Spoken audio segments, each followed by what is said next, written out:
Assalamualaikum. Puyu Fighter 28 bulan ni banyak sponsor, patu jabatan semua banyak terlibat. Okey, antara KKM lah apa semua. Nanti last video aku akan tunjuk. Aku pun tunjuk semua apa yang sponsor ada lucky draw. Dan aku tunjuk lucky draw dia apa. Jabatan-jabatan berkaitan semua pun ada join sekali. Sponsor pun ramai. Kau tengok sini 28 bulan, jangan lupa matikan date ni.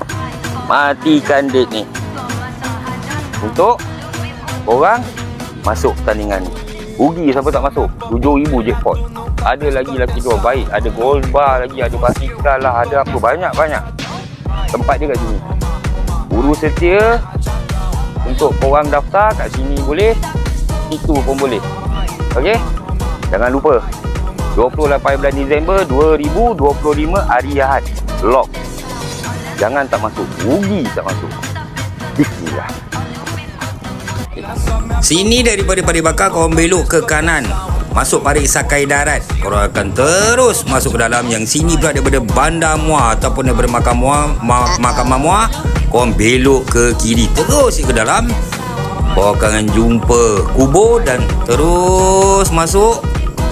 Kau akan nampak satu kedai nanti, dan daripada sana Haji Kosai kau akan jumpa warung Ujang. Sinilah tempat korang register nanti.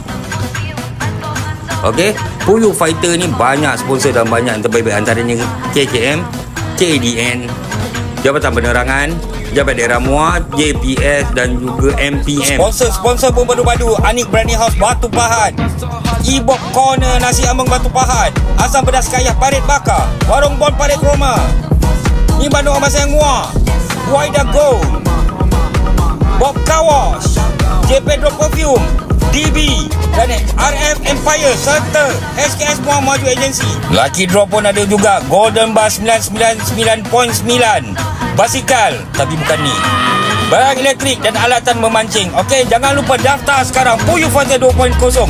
Bye.